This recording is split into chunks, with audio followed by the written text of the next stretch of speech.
자비로이 교회를 이끌어 주신 주님 기억하며 감사하게 하소서. 네, 반갑습니다. 이건 제가 요즘에 유튜브로 해가지고 찍어서 올리고 있습니다.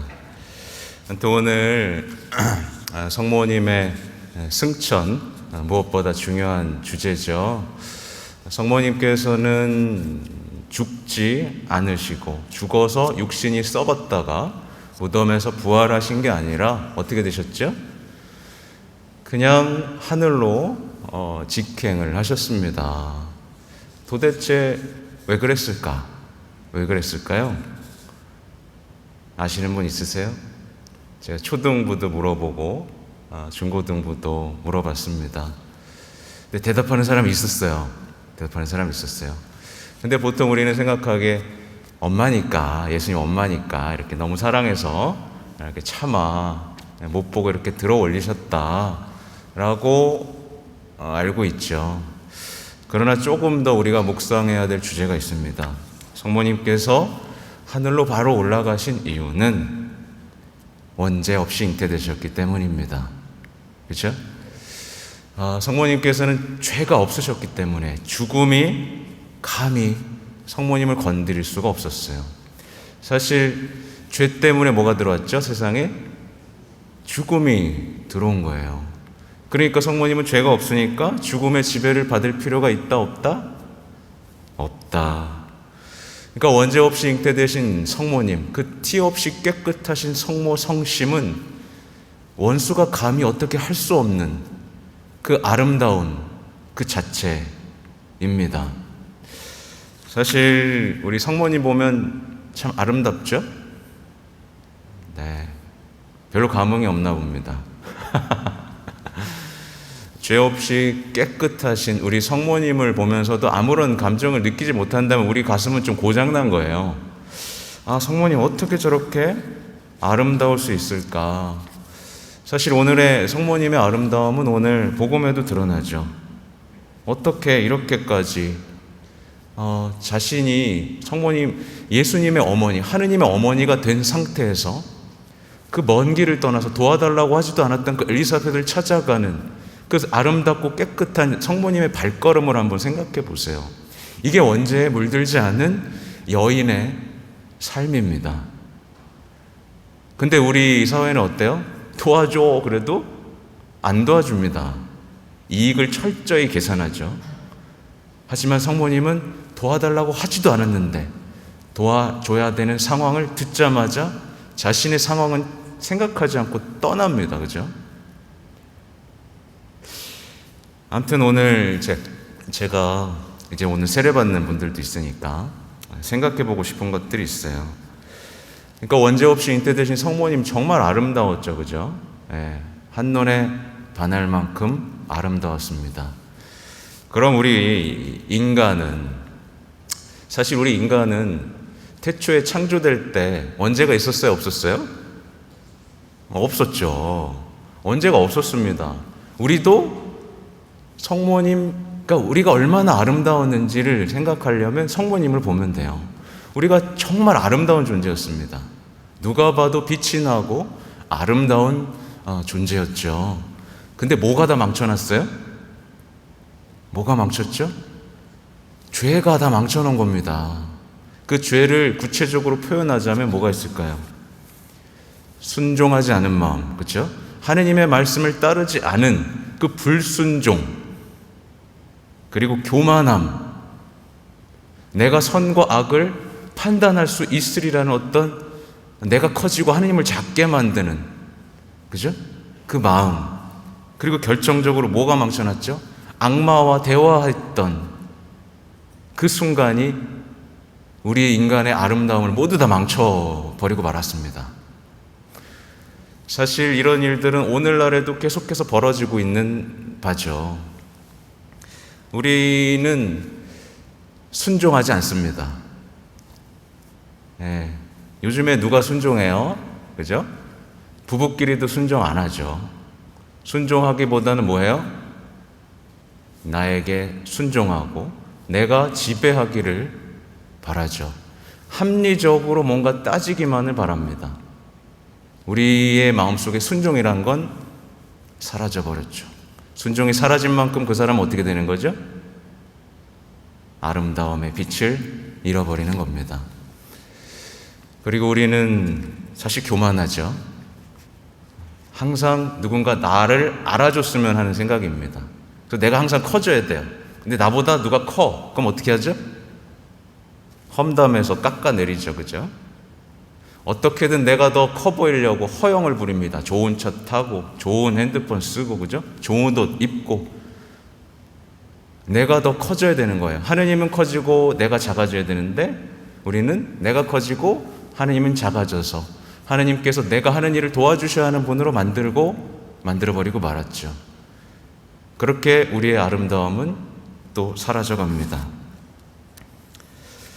또 우리는 늘 악마와 대화해요. 악마와 대화한다니까 좀 이상하죠? 악마와 대화한다는 게 뭘까요? 우리는 미디어를 접할 때마다 사실은 악마와 대화하는 겁니다.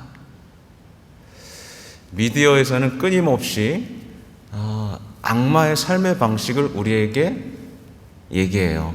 괜찮아. 너 음란물 봐도 괜찮아. 너 복수해도 괜찮아. 너 남들처럼 살아도 괜찮아. 너가 정의야. 너가 선과 악을 판단해. 괜찮아. 큰일 나지 않아. 죽지 않아. 너 즐거운 거 하고 살아. 그쵸? 끊임없이 광고나 미디어를 통해서 우리에게 주입되고 있는 수많은 생각들은 사실 우리가 악마와 대화하고 있는 거죠. 그럴 때마다 우리는 어떻게 된다고요? 우리의 아름다움을 잃어버리게 되어 있습니다. 결국 성모님께서는 우리가 아름다움을 찾을 수 있는 방법을 알려주시는데 뭐죠? 성모님은 우선 모르는 것에 대해서는 침묵하셨죠. 늘 겸손하셨죠. 늘 순종하셨습니다. 이게 우리의 아름다움을 회복할 수 있는 방법이에요. 말하자면 우리의 성모님의 침묵은 원수의 함정을 벗어나게 만듭니다. 그렇죠? 눈의 침묵, 입의 침묵, 귀의 침묵은 우리가 원수가 우리를 속이지 못하도록 만드는 힘입니다. 그래서 성모님 항상 곰곰이 생각하시죠. 자신이 알아볼 수 없는 것에 대해서도. 그리고 성모님의 순명, 순종하는 마음. 이것은 말하자면 원수의 머리를 딱 밟아버리는 힘입니다. 까불지 마. 난 순종할 거야. 그리고 성모님의 그 겸손한 마음, 그 비천함은 뭘 하죠? 원수의 머리를 밟아서 파수어버리는 엄청난 힘을 가지고 있습니다. 우리는 그래서 성모님을 사랑하죠. 그러면서 성모님처럼 되고자 우리 묵주기도도 바치고 성모송도 바치면서 끊임없이 성모님과 닮은 삶을 향해 나아갑니다. 그 성모송의 내용이 오늘 복음에 나와요. 성모님이 엘리사벳과 딱 만나자마자 엘리사벳이 깜짝 놀라서 당신은 여인들 가운데 가장 복되시며 당신 태중의 아기도 복되십니다 라고 외치죠. 그죠? 이게 뭐예요? 성모님을 보고 소리를 지른 겁니다. 그 첫 만남에서 하느님의 어머니이심을 알아보고 소리 지르는 그 장면인데 그게 어디에 들어왔어요?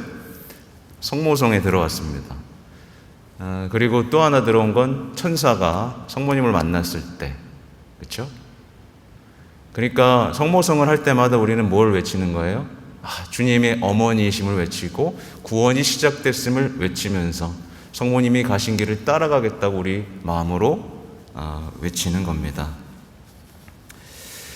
아무튼 우리 세례 받으시는 분들 오늘 죽는 겁니다. 아시죠?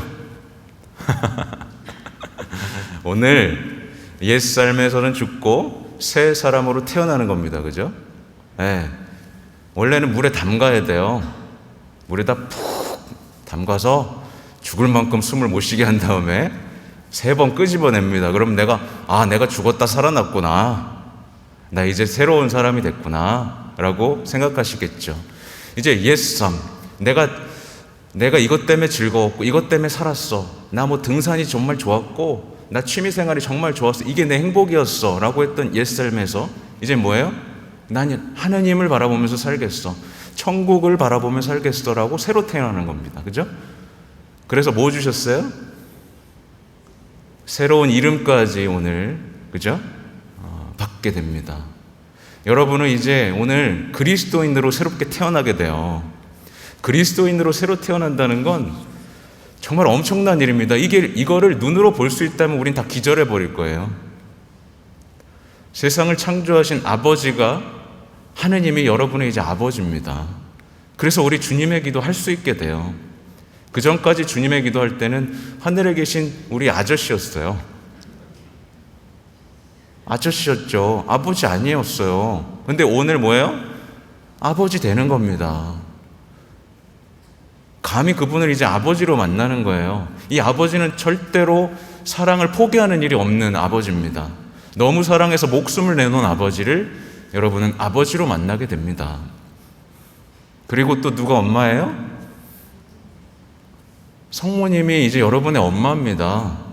이렇게 아름답고 원죄 없이 잉태돼서 여러분을 위해서는 뭐든지 하시는, 사실 여기까지 온 건 제가 볼 땐 성모님이 다 뒷바라지 해주신 거예요. 성모님은 성모님께 기도하지 않는 영혼들조차 챙기시면서 끊임없이 구원으로 이끄시거든요.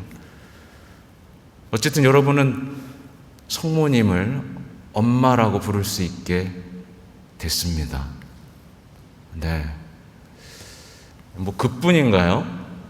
서로 이제 형제라고 부르게 되죠. 네.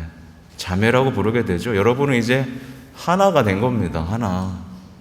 그리고 이따가 여러분에게 성체 모시게 되죠. 그죠? 성체 모신다는 거 뭔지 배우셨죠? 하느님이 여러분을 사랑하셔서 주다 못해 뭐 주시는 거예요? 당신 전부를 이제 여러분에게 주시고 여러분하고 함께 살고 싶다라고 지금 고백하시는 거예요. 그렇기 때문에 여러분이 깨끗한 마음으로 그분을 받아들이고 이제 그분의 성전이 되어서 세상에서 아름답게 빛나는 그리스도인으로 살겠다고 다짐하는 거죠. 그죠? 그래서 이따가 흰 옷도 입을 거고, 그죠? 그리스도를 입을 것이고 여러분의 빛나는 신앙을 표현하는 초도 들게 될 겁니다. 여러분 다시 한번 축하를 드립니다. 기절하지 마세요. 이게 얼마나 좋은 일인지 모릅니다. 물론 여러분은 이렇게 된다고 해서 갑자기 사람이 바뀌진 않아요. 여러분이 이제 앞으로 기도하고 미사하고 끊임없이 하겠지만 여러분의 삶이 갑자기 좋은 사람으로 변하진 않을 겁니다. 많은 고통이 필요해요. 죄를 끊어내야 되거든요. 주변에 보시면 많은 그리스도인들이 살아가면서 기도 많이 하는데 안 변하죠. 왜 그럴까요? 죄는 안 끊어내고 기도만 하는 겁니다. 나 불순종할 거야. 나 내 맘대로 살 거야. 나 TV, 미디어 보면서 거기 영향받으면서 살 거야. 그럼 그대로 마음을 간직한 채 기도를 병행하니까 한마디로 뭐예요? 양다리 걸치는 거거든요. 나 세상에서도 즐겁게 살 거고 예수님도 따르고 싶어. 그러니까 아무 되는 일이 없습니다. 여러분들 어떻게 하실 거예요? 끊어버리실 겁니까? 악습들, 그리스도교에서 나쁘다고 말했던 것들, 죄라고 말했던 걸 끊어버리고 이제 그리스도인으로서 훨훨 날아가셔야 돼요. 그럼 제가 보장해 드립니다. 오늘 말씀 나오잖아요. 행복하십니다. 주님께서 하신 말씀이 이루어지리라고 믿으신 분, 여러분에게 말씀이 약속됐어요. 여러분 구원 받으실 거고 또 있죠. 이제부터 과연 모든 세대가 나를 행복하다 하리니 전능하신 분께서 나에게 큰 일을 하셨기 때문입니다. 여러분과 큰 일을 하실 거예요. 여러분이 준비만 되신다면. 그러기 위해서 여러분을 여기 불렀습니다. 아무튼 오늘 세례 잘 받으시고 성모님께서 이렇게 기쁘게 승천하신 날 세례 받으시는 거 정말 축하드립니다. 이제부터는 정말 하늘만 보시고 땅은 보지 마세요. 사소한 일로 실망하며 절망한 가운데 땅을 보는 게 아니라 이제 하늘에 보면서 우리 엄마가 계신 그 하늘을 보면서 하늘에 계신 엄마와 같이 살기 위해서 엄마와 닮은 삶을 향해 충실하게 나아가시기 바랍니다. 아셨죠? 네, 이제 세례 예식